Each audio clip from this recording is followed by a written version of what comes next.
But I was talking about a carbonara. One of my favorite carbonaras we served for a tribute dinner in South Beach, Miami.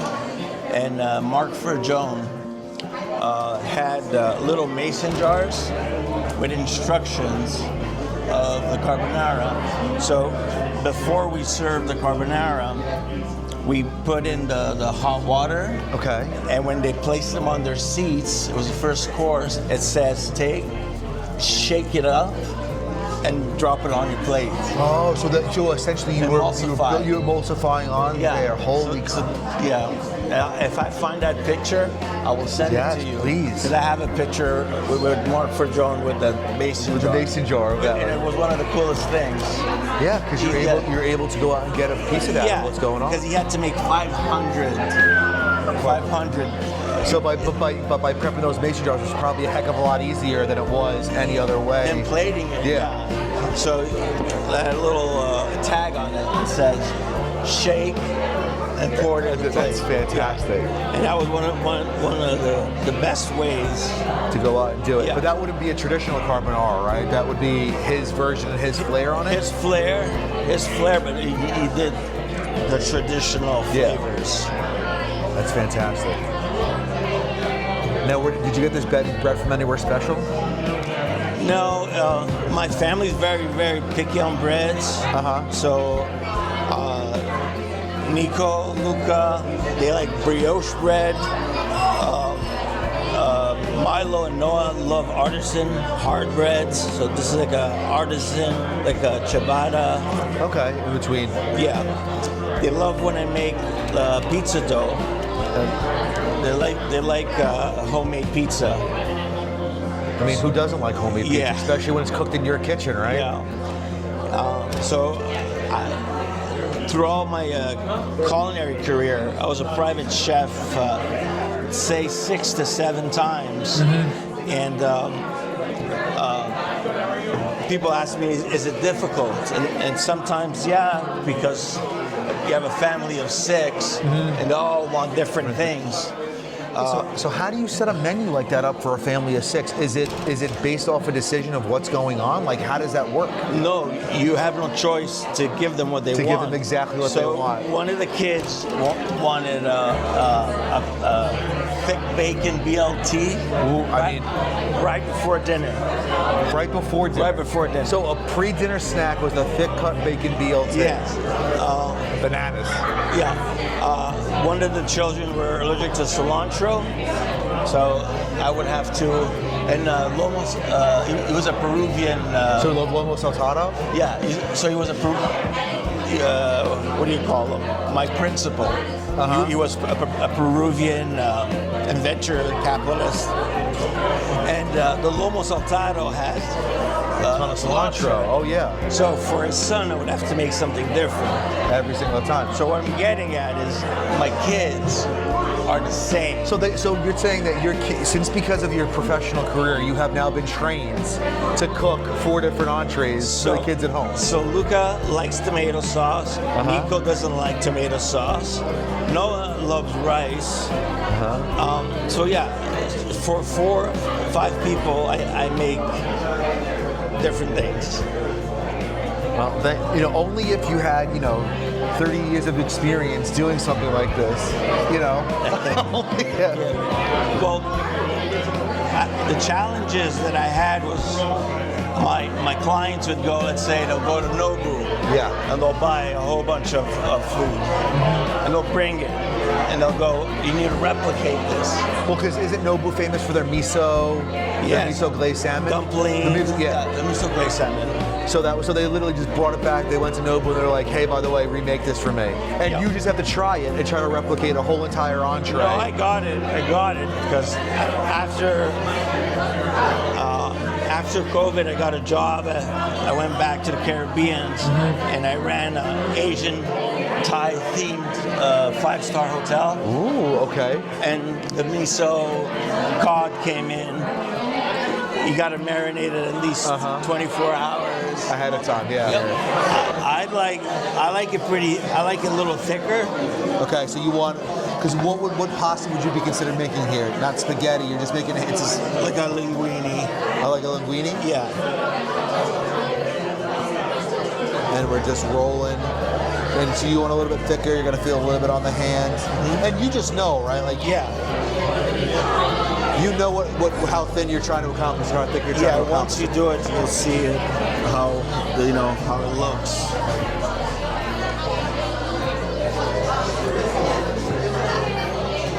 I just wanted to get it to the point where I could explain to them what I'm doing. But you don't want it thin enough where you can see correctly right through it, right? No, that's for ravioli. All right. Wow. Okay. Hello, everyone. Thank you for coming to the VIP event.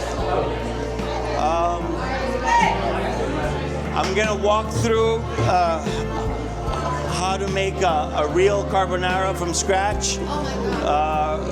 We have imported pecorino cheese, which is 24 months. We have guanciale. Guanciale is a pork jowl. It's seasoned, and I think the one I have is aged for 24 months also. I'll show you the recipe that I did was for every 2 eggs, for every 2 cups of flour, I put 3 eggs, and I put an extra yolk just for color. So when you're cooking, we'll start with the garlic first. The recipe doesn't call for garlic, but I love putting garlic in. So if you put it in, you can take it out. Or what I do, a lot of people have trouble digesting garlic. And when I went to school in Italy, in Florence, we would have to do this to every garlic clove. As you pull out the middle part. That middle part, that's the part that you have trouble digesting. And since I learned that, the people that I know that don't like garlic, I do it this way, and they're like, "You're right, my stomach feels fine." So that middle part is hard to digest. So what I do is when I render my guanciale, so this is the guanciale. The guanciale has an outer skin, which is pretty thick. If you're doing porchetta, you'll keep it, you fry it, you chop it in pieces, and you get a good porchetta sandwich. A lot of people discard it. I like keeping it. For carbonara, we do not use the outer skin for carbonara. We cut it into cubes, and we render it down. The easiest way I find not to burn, a lot of people burn the bacon or guanciale, and once you burn your bacon, it doesn't taste too good. So I do it low and slow in the oven at about 300 degrees, and I just keep on turning it, and then you separate your crunchy pieces of guanciale, and the oil, you reserve some of the oil that you'll use to mix with your pasta water, the egg, and the pecorino cheese. There's no cream in the real carbonara. So that's what we have here. If everyone enjoyed the dessert, this young lady spent the whole night making them. Let's give a hand around for Valerie.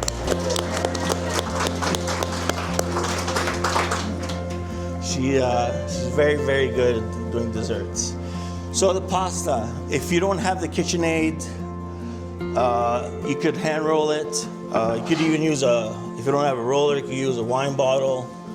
And it's to the thickness you like it. I like my pasta a little thicker. She likes her pasta al dente and doesn't really like fresh pasta unless it's in a ravioli. So everyone has their different tastes. The the best way to preserve pasta is to hang it dry. If you try to cut it and put it in the fridge, the moisture will make it all stick together. Even though if you put flour to try to separate it, or even wax paper, your flour is gonna break down and be all gooey. So I wouldn't suggest, if you're gonna make the pasta fresh, you have to use it right away, or you could freeze it and then use it another day. But you could freeze it whole, not like spaghetti form. So I like rolling it up like this, and I like hand cutting it because I can. Now, one of my first restaurants that I worked in Italy was under Francesco Bernardelli, and we had to hand cut our pastas. And if they weren't all equal, he'd take it and smash it up in the ball and tell you to start over again. So so that's, so these are the size. It looks big, but when you're rendering it down, and it takes, if you do it at low and slow, it'll take about 45 minutes to an hour. You keep on moving it around, and it's worth doing that way instead of trying to do it in a cast iron skillet and burning it. Then we'll put the egg, a little bit of the oil, and the hot water, which is outside, and we'll make a cream out of it. A trick to everything is your eggs. You can't put your eggs, so if you have your hot pasta, you cannot put your eggs in the hot pasta, because then you'll get scrambled eggs. So what you have to do is take the pasta, add your pasta water. So we save pasta water. That's what's hot outside. And you'll mix your pasta with the pasta water, then add your egg and pecorino and your pepper together. Then you stir, and you get a nice creamy pasta. We'll top it off with cracked pepper. The old way to do it, and the way I like to do it, is you crack your pepper. How do you call it? I call this a pesto, and you call it pestle. Pestle. Pestle. I'm originally from Canada, so I have no excuse, but my first language was Italian. My parents were Italian immigrants. They went to Canada in the late 60s. I was born, so my first language was Italian, Barese, Sicilian, then French, then English, and then every other language. So, and I think my kids do the same thing, right? Right, Valerie? But Valerie got these little fancy pepper grinders that we'll be using it. We'll only be using one. Okay. So I'm gonna go in the back. I'm gonna toss all the pasta. We're gonna talk about the wines that we're gonna eat with the pasta. And by the time he finishes, we'll be able to eat. So what a cool demonstration. Learned a lot. I thought the garlic tip was really cool, right? Yeah, because I never, me, I just. Yep, rip and roll. Did you know that? I did not know that. Oh, wow. So that was a really cool tip to learn. So outside of the garlic tip, was there anything else that you were like, holy smokes, that was awesome? Well, see, to see him make the pasta live here and do all that, and then to have it to where he did that much, it blows my mind, right, about how amazing that is. So I can't wait to try this. What are you most excited? Is it guanciale? It's guanciale. Guanciale for me. It's something that I have yet to have here in Savannah, so I'm really excited to try it. You do it authentic, it's incredible, so I can't wait, man. So I'm jumping right in, bro. Yeah, let's do it. Ready? Okay. Yeah. And they got the black pepper, guanciale, the microgreens. All right, there we go. Oh man, look at that fresh pasta, baby. All right, buddy.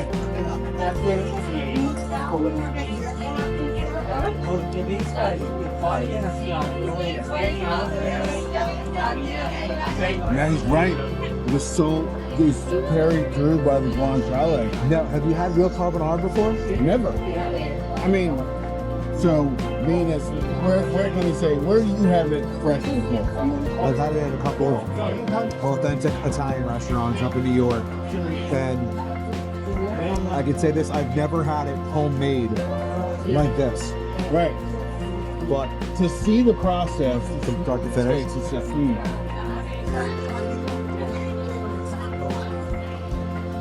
and what I don't know how you're tasting it, but the guanciale feels a little bit more delicate to me, right? It's not as, it still has that bacony flavor because it's still bacon, but it's not as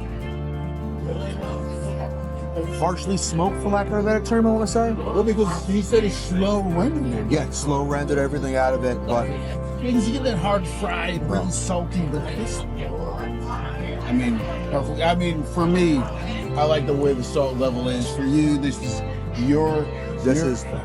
it's perfectly blended. It's 5 ingredients: pepper, pecorino romano, egg yolk, pasta, guanciale. and to get made by one of the best chefs in this, not only just this area, but the country, is just phenomenal. So I'm so honored that he had us here. I love to watch the process they had, the interview back at the house, and how, the why and Everything came through. And the Savannah Food and Wine Festival, 18th year back. Yep. In town, starting all over again. So if you missed this event, you get to watch it, but it means If next not, year. you have to come for the 19th, right? Not to mention, so you guys know, Chef Leoci is going to be opening up a restaurant. He does not want, let's just ruin it, so it's coming out. But it's going to be soon. It's going to be soon. And then, of course, A Touch of Honey, their restaurant, they're going to be doing, what is it? They were going to do, So Touch of Honey is not only the catering service, they also have an ability to import items that you wouldn't normally get. So not only are you getting, some incredible catered food, you're also getting like this guanciale, for example, right?